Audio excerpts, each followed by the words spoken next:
کہ بہت سی مثالیں ہمیں دنیا کے اندر ملتی ہیں کہ میاں بھی اچھا اور بیوی بھی اچھی.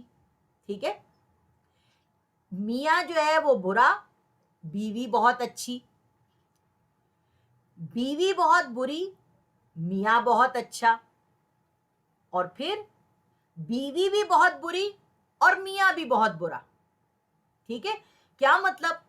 میاں بھی بہت برا اور بیوی بھی بہت بری, یعنی دونوں اتنے زبردست کمپیٹیبل ہوتے ہیں برائی میں کہ ایک دوسرے کے اندر آگ لگانے کا کام کرتے رہتے ہیں. یعنی یہ جو اس کی برائی کرنا, اگر میں کسی کی برائی کر رہی ہوں تو میرا میاں بھی اسی میں ہاں ملائے, اور ہم دوسرے کو نیچا دکھانے کے لیے, دوسرے کو نقصان پہنچانے کے لیے دونوں میاں بیوی ایک طریقے کے ہیں. ٹھیک ہے, اس کی مثال قرآن مجید کہہ رہا ہے ابو لہب کی. ٹھیک ہے, کہ ابو لہب بھی حضور کا دشمن تھا اور بیوی بھی اسی درجے کی دشمن تھی کہ اپنا ہار تک بیچنے کے لیے تیار تھی. ٹھیک ہے, اب یہاں پر آتا ہے بیوی بہت بری اور میاں بہت اچھا. اس میں ہمیں کون ملتا ہے؟ حضرت نوح علیہ السلام ملتے ہیں کہ حضرت نوح علیہ السلام ایک نبی ہیں مگر ان کی بیوی جو ہے وہ نافرمان ہے. اب یہاں پر بری بیوی سے یہ بھی آپ یاد رکھیے کہ نبی کی بیویوں میں جو برائی ہے وہ کیا ہے کہ وہ نبی کا راز نہیں رکھ رہی, وہ عورتیں بدکاری نہیں کر رہی. سمجھ میں آ رہی ہے؟ وہ عورتیں بدکار نہیں ہوتی بلکہ وہ نبی کا راز نہیں رکھتی. جیسے لوط علیہ السلام کے بارے میں ہمیں پتا چلتا ہے کہ حضرت لوط علیہ السلام کے گھر میں 2 بچے, 2 فرشتے اللہ تعالیٰ نے مہمان کی صورت میں بھیجے, اور لوط علیہ السلام کی بیوی نے جا کر اپنے قبیلے والوں کو بتا دیا کہ بڑے خوبصورت 2 لڑکے آئے میرے گھر میں, اور سارے آدمیوں نے دھاوا بول دیا حضرت لوط علیہ السلام کے گھر میں, کیونکہ وہ مرد سے مرد بدکاری کرا کرتے تھے. سمجھ آ رہی ہے آپ کو؟ تو یہ برائی تھی کہ بیویوں کے اندر اپنے میاں کے راز کو رکھنے کی صلاحیت ہی نہیں تھی. اس لیے یہاں پر ہمیں ایک چیز کا سبق یہ بھی ملتا ہے کہ اللہ تعالیٰ قرآن میں کہہ رہا ہے ہن لباس لکم وانتم لباس لہن. شوہر بیوی کا لباس ہے اور بیوی شوہر کا لباس ہے. لباس کیا کرتا ہے؟ لباس ہمارے سطر کو ڈھانکتا ہے. لباس کیا کرتا ہے؟ ہمیں خوبصورتی دیتا ہے. اللہ تعالیٰ قرآن میں کہہ رہے ہیں لباس یواری سوآتکم وریشا ولباس التقوی ذالک خیر, کہ ہم نے تمہارے لیے الگ الگ قسم کے ڈریسز بنائے ہیں, الگ الگ کلر کے ڈریسز بنائے ہیں. وہ ساری چیزیں جو ہم نے تمہارے لیے بنائی ہیں وہ ساری کی ساری چیزیں تمہارے یوز کے لیے ہیں, وہ تمہاری خوبصورتی کے لیے ہیں. اسی طریقے سے تمہارا شوہر جو ہے اور تمہاری بیوی جو ہے وہ تمہارے کو کمپلیمنٹ کرتی ہے, وہ تمہارے لیے زندگی کو خوبصورت بناتی ہے اور تم اس کے لیے زندگی کو خوبصورت بناتے ہو. ٹھیک ہے, تو دین کو, قرآن کو ہمیں ایسے سمجھنا ہے. اور اچھی بیوی اور اچھا شوہر, نبی پاک صلی اللہ علیہ وسلم کی زندگی میں ان کی تمام بیویاں جو ہیں ساری فالصالحات قانتات حافظات للغیب بما حفظ اللہ, کہ سب کی سب نیک تھیں, صالح تھیں اور اپنی عزتوں کی حفاظت کرنے والی تھیں. اور اللہ تبارک و تعالی نے فرمایا سورۃ التحریم کے اندر کہ نبی صلی اللہ علیہ وسلم نے اپنا ایک راز بتایا اپنی کسی ایک بیوی کو, اور اس بیوی نے کیا کیا, اس راز کو اپنی سہیلی دوسری بیوی کو بتا دیا, دوسری نے اپنی سہیلی تیسری کو بتا دیا, اور یہاں تک کہ وہ راز جن سے چھپانا تھا ان تک وہ بات پہنچ گئی. جب ان تک وہ بات پہنچ گئی اللہ تعالیٰ نے وحی الہی کے ذریعے نبی صلی اللہ علیہ وسلم کو بتا دیا. نبی صلی اللہ علیہ وسلم ان بیوی کے پاس آئے اور انہوں نے کہا تم نے میری بات کو آگے پہنچا دیا. اس نے کہا آپ کو کس نے کہا, آپ کو کیسے پتا چلا؟ تو انہوں نے حضور صلی اللہ علیہ وسلم نے فرمایا مجھے اس رب نے بتا دیا جو سب کچھ بتا دیتا ہے. اور پھر اللہ تبارک و تعالیٰ اتنے ناراض ہوئے اس بات سے کہ اللہ تبارک و تعالیٰ نے کہا کہ ان بیویوں کو چھوڑ دیں اگر آپ, تو آپ کو میں اس سے اچھی بیویاں دے دوں گا جو کنواری بھی ہوں گی, شادی شدہ بھی ہوں گی, بیوہ بھی ہوں گی اور نیک ہوں گی, صالح ہوں گی. سمجھ آ رہی ہے؟ تو ساری بیویوں نے فوراً توبہ اور استغفار کر لی. تو یہاں ہمیں کیا سکھایا جا رہا ہے کہ بیوی اچھی اور شوہر اچھا, کمپیٹیبلٹی ایسی کہ اگر وہ اپنے میاں کا راز کسی اور کو بتا دیتی ہے تو آپ لوگ ایک صرف یہ بات کو یاد رکھیں زندگی میں کہ ہم جب اپنی راز جو ہے اپنے میاں کی برائی جب کسی کے سامنے بیان کر رہے ہوتے ہیں اور کسی ایسے ہی کے سامنے ریلیونٹ بندے کے سامنے برائی کر لیتے ہیں، آپ دونوں تو مل جاتے ہیں، مگر لوگ جب آپ کو دیکھیں گے تو وہ آپ کے شوہر کو اور آپ کو جو ہے نا وہ ہمیشہ اس نظر سے دیکھیں گے جو آپ نے ان کے سامنے اپنی زندگیوں کو بیان کیا ہوگا۔ تو اللہ تبارک و تعالیٰ یہی بات ہمیں سکھا رہے ہیں کہ بیوی بھی اچھی ہونی چاہیے جو شوہر کا راز رکھے، اور شوہر بھی ایسا ہونا چاہیے جو اپنی بیوی کا راز رکھے۔ اب کیا ہوا؟ بری بیوی ہو گئی اور برا شوہر ہو گیا، سورۃ اللہب۔ اچھی بیوی اور اچھا شوہر ہو گیا، وہ کون ہو گئے؟ نبی صلی اللہ علیہ وسلم کی ذات ہو گئی۔ اور اچھا شوہر اور بری بیوی نوح علیہ السلام ہو گئے اور لوط علیہ السلام ہو گئے۔ میں نے آپ کو بتایا یہ عورتیں بدکار نہیں تھیں، یہ راز نہیں رکھتی تھیں اپنے شوہروں کا، ٹھیک ہے؟ اب آ جاتا ہے سوال کہ وہ کون ہیں جو اچھی یعنی برا شوہر ہے اور اچھی بیوی ہے؟ وہ کون ہے؟ وہ ہے حضرت آسیہ اور فرعون۔ حضرت آسیہ نیک صالح پاکیزہ فطرت ایک خاتون ہے، اور فرعون کون ہے؟ جو سب سے زیادہ بدترین انسان ہے، جس کو اللہ کے رسول صلی اللہ علیہ وسلم فرماتے ہیں کہ یہ جو فرعون تھا اس نے کیا کہا تھا؟ اس نے کہا تھا الیس لی ملک مصر، کیا یہ مصر میری بادشاہت نہیں ہے؟ کیا میں تمہارا رب نہیں ہوں؟ یعنی اس نے رب ہونے کا دعویٰ کر دیا، ٹھیک ہے؟ اور کوئی شخص اپنے آپ کو یہ سمجھے کہ میں سب کچھ ہوں، میں سب کچھ کر سکتا ہوں، تو وہ اللہ تبارک و تعالیٰ کی جو ذات ہے اس کو وہ چیلنج کر رہا ہوتا ہے، ٹھیک ہے؟ اور جب کوئی اللہ کی ذات کو چیلنج کرتا ہے تو ظاہر ہے اللہ تبارک و تعالیٰ پھر اس سے ناراض ہی رہتا ہے۔ دنیا میں اس کو ہم دیکھ رہے ہوتے ہیں کہ کامیابیاں بھی مل رہی ہیں، گھر بھی ہیں، گاڑیاں بھی ہیں، سب کچھ ہے، مگر اللہ کی رضا اس کے ساتھ نہیں ہے۔ ایک مرتبہ فرعون جو ہے، فرعون کے دربار میں یہ ایک شخص ہے جس کا نام ہے یہ اللہ بسم اللہ الرحمن الرحیم، قارون۔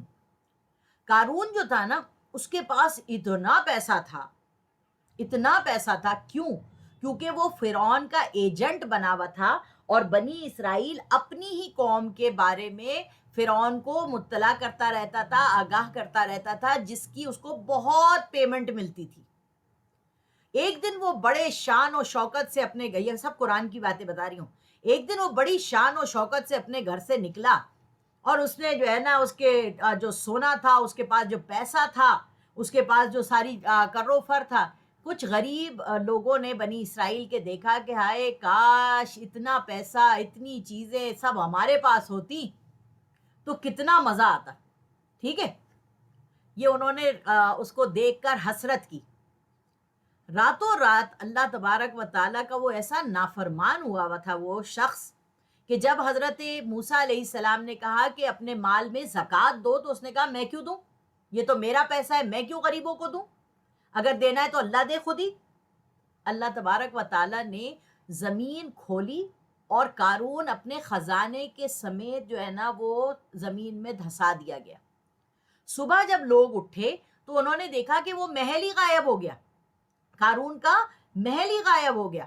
تو لوگوں نے کہا اللہ کا شکر ہے کہ اگر ہمارے پاس یہ مال اور دولت اور یہ فرعونیت ہمارے اندر ہوتی تو ہم بھی ایسے ہی برباد اور غرق ہو جاتے، ٹھیک ہے؟ تو یہاں پر ہمیں کیا پتا چلا کہ جو فرعون جیسے، قارون جیسے، حامان جیسے برے مرد تھے ان کو اللہ تعالیٰ نے اچھی بیوی دی۔ اب یہ ساری چیزیں جو میں آپ کو بتا رہی ہوں اس کے اندر آپ یہ سمجھ لیجئے اپنے لیے کہ جب اللہ تبارک و تعالیٰ نے یہ سب کچھ کیا ہے، اور ہم کہتے ہیں ہمارا شوہر بڑا ظالم ہے، بڑا ہی خراب ہے، تو کتنا بھی خراب ہو، کتنا بھی ظالم ہو، وہ فرعون نہیں ہے، ٹھیک ہے؟